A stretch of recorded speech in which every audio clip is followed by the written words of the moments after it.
18th Sunday after Trinity, was buried with the whole community's grief, the honorable and well-respected Herr Jacob Luitpold, and then they use Fritz, Luitpold is the surname, who had been the Schultheiss, which she translates as administrator, for 6 years, at the age of 40 years and 6 months. He had been married for a bit less than 22 years, sired 11 children, specifically 1 daughter and 10 sons, of whom 6 sons are still alive at the moment, and most of them still under age.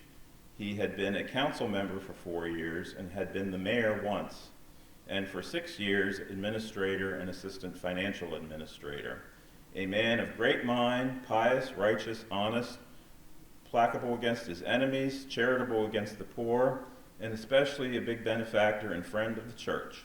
Whenever possible, he maintained good law and order and tried to bring back the local community, which had fallen into decadence, to a good state. To his everlasting fame, he also had a large plot of land fenced in and made a garden of it, which is very useful for the community, and he had the whole plot planted with young trees. There was nobody the likes of him before him, and there probably won't be one after him, because he had great talents as a farmer and thus was also loved and appreciated by the district administration. It is a pity that one had his service here for so short a time. The most prominent trait in him was that in spite of his talents, he was aware of his mistakes and sins, for which reason he also asked for an explanation of the publican's words in Luke 18, verse 13, "God be merciful to me, a sinner," and it was done thus, nothing in excess. So, I mean, that's an extensive record. We don't find stuff like that too often. And so Adventures in Good Genealogy, hopefully it continues, but probably not as intense research while things are so busy otherwise in life. Thanks.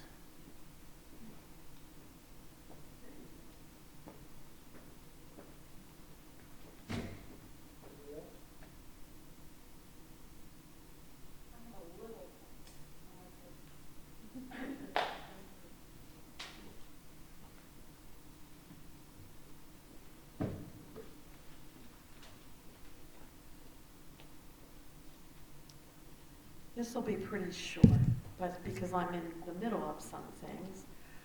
And this is very pandemic related. I was very interested, just from things I heard on the news, to learn more about the 1918 influenza. So I read John Barry's The Great Influenza. Fascinating read. He starts at the beginning of the book with sort of a retrospect of the history of the medical community and where things were in different centuries. It was fascinating. Good background on Johns Hopkins University and hospital and how that got started and how pivotal that was in the search for treatments and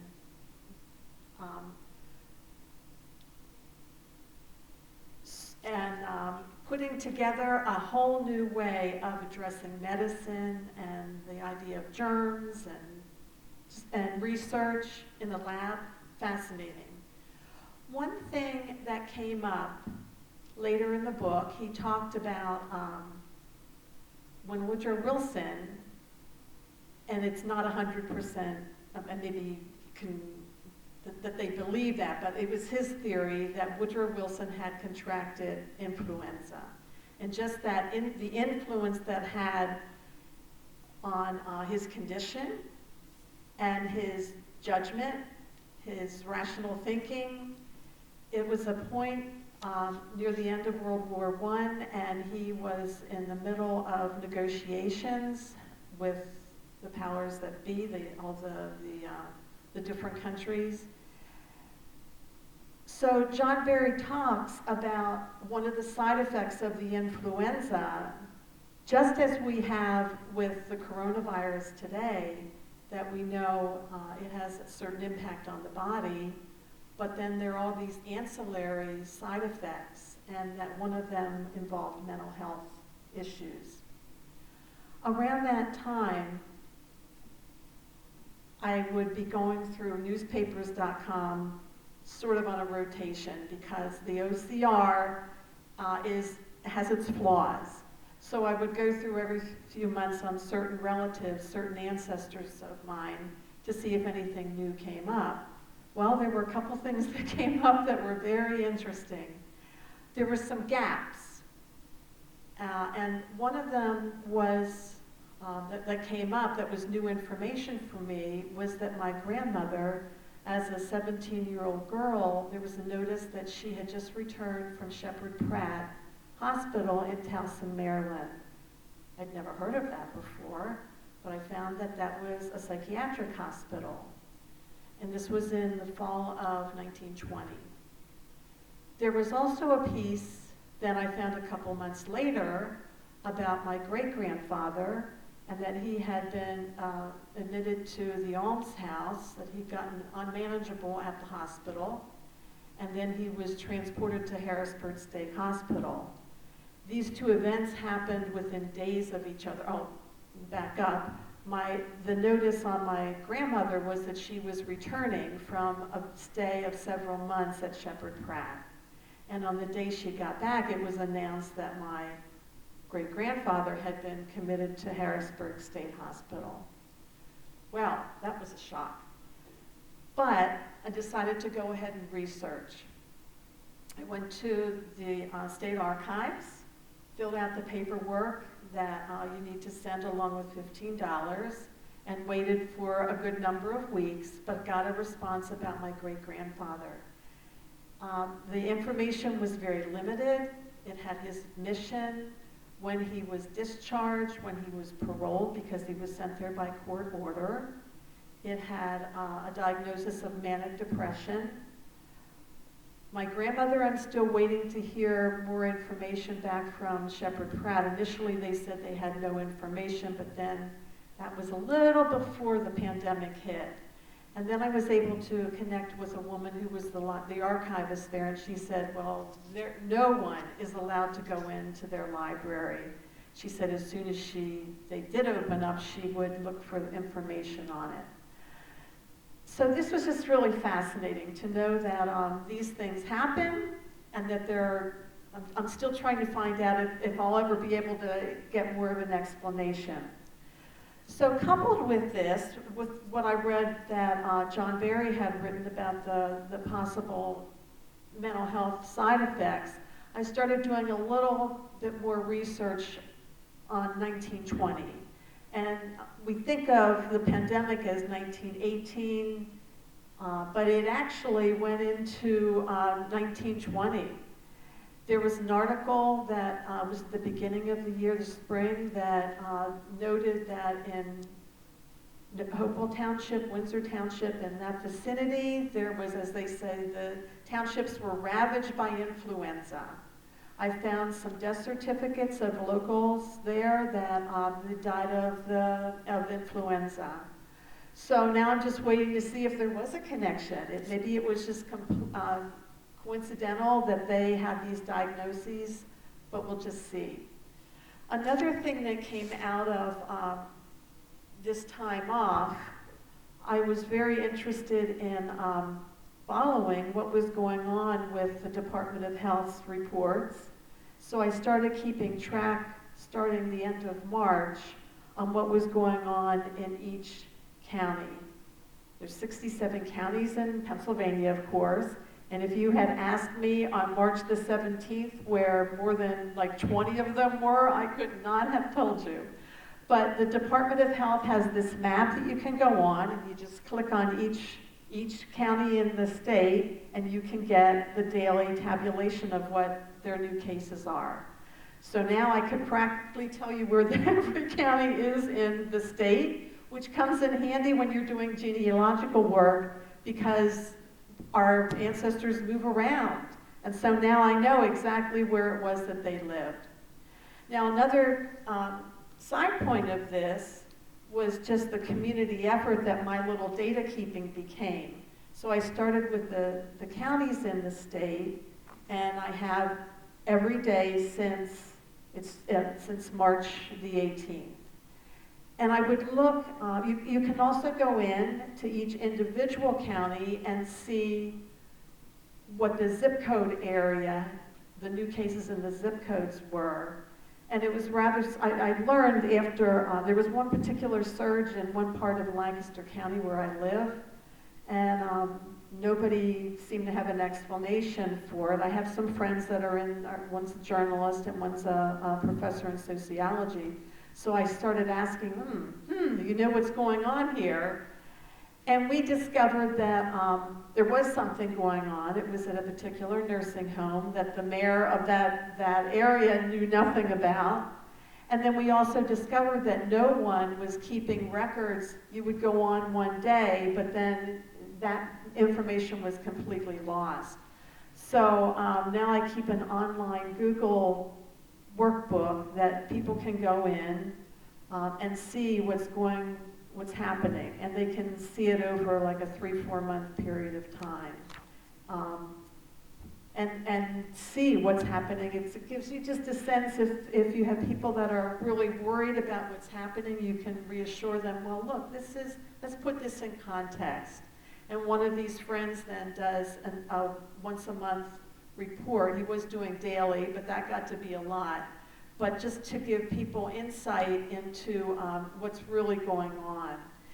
And then, I don't know, maybe 50 years from now, my offspring will have this as a record of what happened in 2020. Okay, thank you.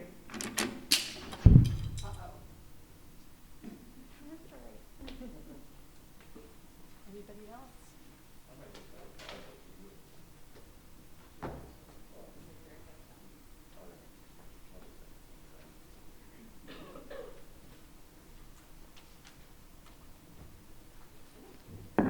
Well, my big pandemic project for my own research wound up digging into some records and revealing a father and a son who had both changed their names on opposite sides of the Atlantic. And the project got started a number of years ago. My mother had a great uncle by the name of McDonald Benson, and she said, I always wanted to know more about Uncle Mac, but he would never tell us anything. And Uncle Mac died the year I was born, but died, young the year I was born. I knew his wife, and she would never say anything either, and I'm left wondering if she knew. Now, I use McDonald Benson as an example when I teach ancestry courses because his name is so unique that if you plug it into Ancestry, the only records you'll find are records for him or his son, who was also named McDonald Benson. He arrived in this country before World War I, and I was never able to find an arrival record on Ancestry. I did at one point, to support my mother in her efforts, go to the immigration folks, and I had them send me his citizenship records. And I gave them to my mother, at which point she said, Uncle Mac never lived in Massachusetts, and he was certainly never in Louisiana. Well, he was naturalized in Louisiana, and he was naturalized under a program where people who enlisted in the military for World War I could bypass all of the waiting periods. And he happened to be in the Army Air Corps in Louisiana at the time he was naturalized, and he stated in those papers that he had arrived in this country in Massachusetts briefly and gone to Wilmington, Delaware, where he spent the rest of his life, other than his military time, working as an upholsterer. Other than that, before this summer, the only record we had for him was a passport application on Ancestry where between World War I and II, he returned to England to visit his sister and his father, and he gave his father's name as Jacob. So this project had sat for a long time, and during the pandemic roll, I decided to go on Ancestry again, and I plugged in his name. And since the last time I searched, so this is a little lesson here, with your mysteries, keep going back, they had put the World War I troop transport data up from the National Archives. And during World War I, he was deployed overseas to England as a medic in the Army Air Corps. So his records were in the troop deployments, the ship records for the troop deployments. And in those records, you have to give the name and address of your next of kin. And he was not married at that point, and he was going to England, so I guess he decided the smart thing to do if something happened to him in England was to provide the name and address of his sister, who lived in England. So I had that. Before, all I had had was the first name of this sister. So I started digging into the English records online, and I found his sister's marriage record. The problem was when his sister got married, her maiden name was not Benson, it was Brzezinski. Started researching into the Brzezinski family. Yes, the sister's father's name was Jacob, and I finally found in that household a Mikhail Brzezinski when I went to the British Archives website and got the birth certificate online. Everything matched. So I thought I had him. Then I found his arrival record under that name coming into Boston as an upholsterer, which was his profession for the rest of his life. So I was pretty sure I had him. I started following the Jacob Brzezinski family through the British Census records, and at a certain point they just disappear. And there's no death records for the man or his wife. At a certain point, he decided, because I eventually did find him when I widened my search, he reversed his first and last names. So he begins to appear in the records as Brez Jacobs. And that's how he's in the records for the rest of his life. I have his death record. I have his wife's death record and will, which I was able to get online. He died without a will. The one thing I am looking for to absolutely positively tie this all together with some direct evidence, but I need feet on the street in England, is I want the death duty records for the Brez Jacobs to see if they make any reference to the son in the U.S.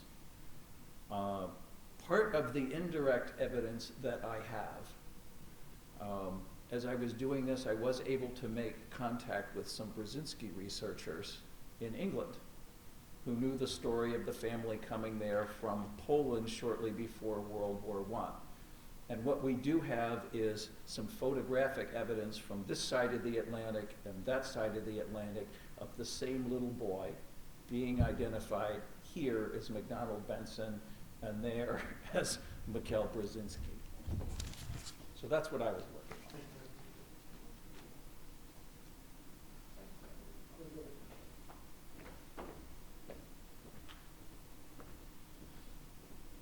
Erica's presentation brought to mind something that would be good for the group to know. Of course, with the COVID-19, there's been a lot of talk about the 1918 influenza, and probably some of you know people that had it, but someone that is known to all of us had it, and I remember him talking to me about it. Henry James Young had it when he was about 10 years old, and he had talked to me about having that, about how sudden that it came on. I think he was living with his grandparents at the time, his grandparents Young, who lived here in the city of York, and basically he just collapsed one day and was out. He doesn't remember much about it, but luckily he survived. A lot of younger people, young adults, would get it, and he remembered they passed away. I mean, basically they sort of drowned in their own fluids in their lungs. Their lungs would fill up with fluid and they turned blue. So I distinctly remember him telling me about that when I was in college, and I'd go to visit him at the Saratoga home. And that's a real connection here with our society and with York that happened. And he told also, he stayed at home, but I think the York Fairgrounds, they didn't have the York Fair that year, as we didn't have it this year. The York Fair was in October at that time, and the fairgrounds were used as like a field hospital for the flu at that time. He did not go there. So, thanks.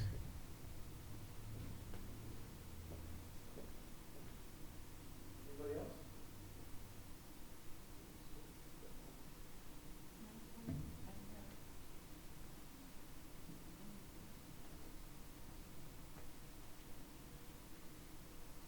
So we can conclude this for our online viewers. I want to thank everybody who shared this afternoon. I also think it gives you some idea of different things to be aware of and to watch for. And I found all the stories fascinating. And Becky's pictures were priceless when you think about you leave a place and you come back months later and it's still the same. So thank you. We're going to adjourn the meeting, and we look forward to having you both in person and online the first Sunday in November.